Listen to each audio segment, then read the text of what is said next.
Hello and welcome to Abundantly Minimal. My name is Sarah, and in today's video I'm going to be talking about the 5 most important areas of your life to declutter.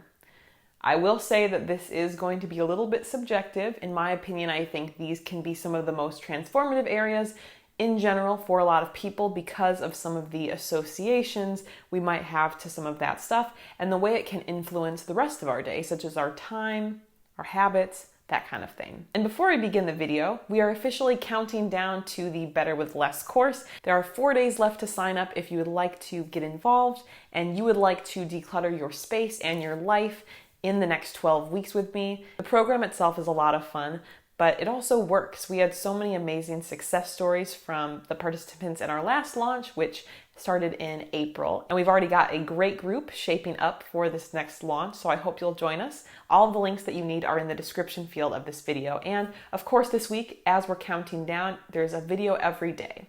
So, areas of your life to declutter. I think the first important aspect of life to declutter is the wardrobe. And the reason I think the wardrobe is one of the greatest spots to start with is number one, it's personal to you. I know many of you have shared the difficulties of wanting other people in your life to declutter, but you can't really do anything about it. When it is your own wardrobe, you do have more power to be able to do that and say, I'm no longer going to wear this, I'm going to get rid of it, or this is not a practical item to keep in my wardrobe. Whatever the case is, it's something that you can actually do because your clothing is likely worn by you. And I think it's also important because it connects to our use of time as well as how we feel.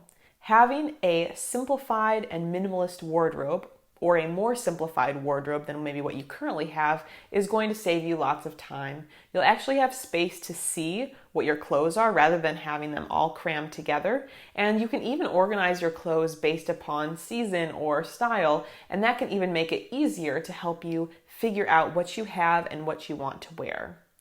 Going through this process of decluttering your wardrobe also helps you identify what your own personal style is. And now, I'm definitely not the first person who should be doling out fashion advice because, it's not that strong. But in terms of the clothing that makes you feel your best, that makes you happy to wear it, that's very comfortable, these I think can be really important elements of style. And at least that's what I'm looking for, something that makes me feel comfortable. And simplifying your wardrobe can help you take back some of that time, as well as allow you to wear your favorite clothes. I think that's the best part, is when you've narrowed it down, all your clothes are your favorite. So that's a great area to start with if you haven't already. A second really great area to declutter is your kitchen. Kitchens can definitely harbor a lot of clutter, whether it's kitchen appliances, just more than we need in higher quantities of different things like mugs or dishware, which I talked about a little bit in the 30-day challenge, which I will link below as well if you missed about the 30-day decluttering challenge. We also might tend to keep more food on hand than we actually need. And whatever the type of clutter is, it's problematic for a couple reasons. Number one, if our kitchen is cluttered, we're less likely to want to cook with it. If you had to choose between a counter that is filled with stuff and an empty counter, where would you rather be preparing food? I know I would go towards the empty counter because it feels like a clean slate, sort of if, cooking's kind of thought of as an art form. So definitely try to reduce what you have on surfaces. Jake and I have done a lot of that over the years, gradually as we keep trying to reduce what is left out on the counters. And it's really fun and satisfying. Even things that you thought you needed out on a counter maybe don't actually have to be there. Recently, actually, we had a container that had like wooden spoons and tongs and some of those kind of things that was out. But we realized we had a drawer we could put those items in anyway, and it was actually next to the stove, so it was still very easily accessible. And even just removing that one thing, which didn't take up that much surface area, really helped to open up the counter. So see what you're able to do from a counter perspective, but also having less food around your space means that you're less likely to waste it. Unfortunately, for many families, food waste is a challenge, and that means wasted money as well as extra environmental issues. So try to buy only what you actually need.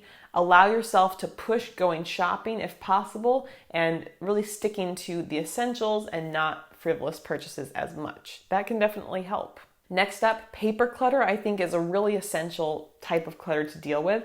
And this is a big roadblock for a lot of people, which is why in the Better with Less course, In addition to the things I just mentioned, there is a full week on paper clutter to help people really get their spaces under control as much as possible.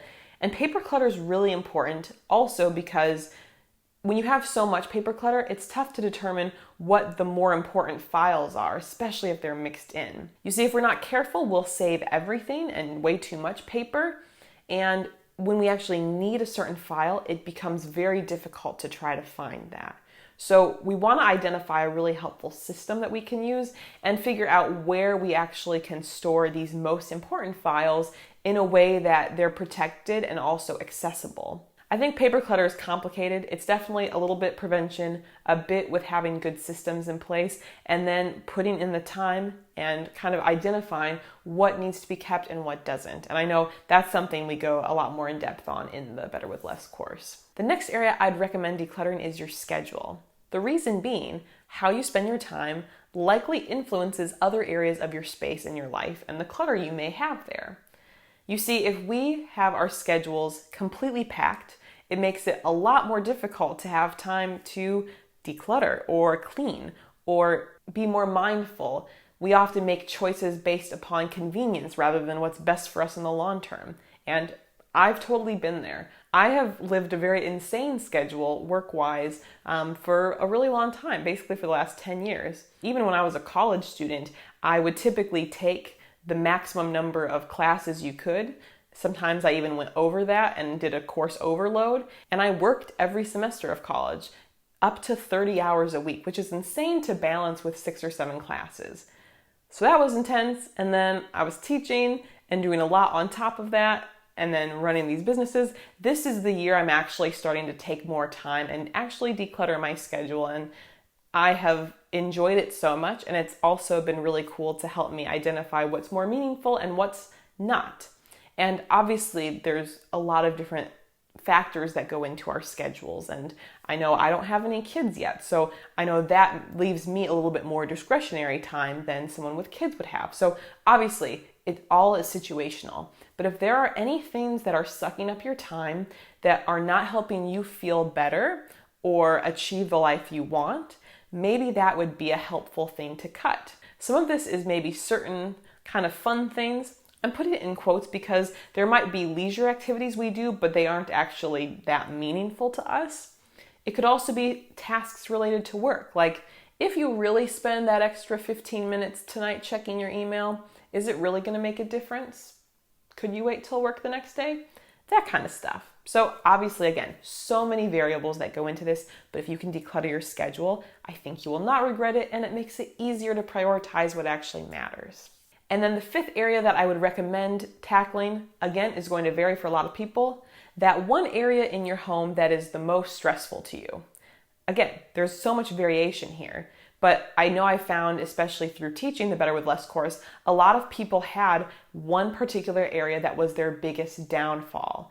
Sometimes it's sentimental items, sometimes it's photos, maybe it's books. Whatever the area is, if it is causing you frustration, that is definitely an area to try to target, to figure out how you can sort through that particular area and to figure out what to do with that type of clutter. Now again, this topic's going to range so much for different people, so I can't necessarily give a one-size-fits-all answer here, but I know this was something that we returned to a lot in the course, helping people individually with whatever that challenge was, helping them come up with a plan to actually tackle that. So I'd encourage you to kind of reflect in your space, what is that one area that's a big frustration of clutter to you?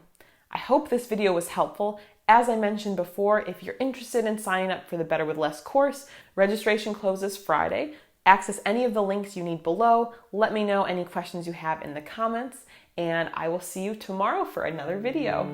Bye.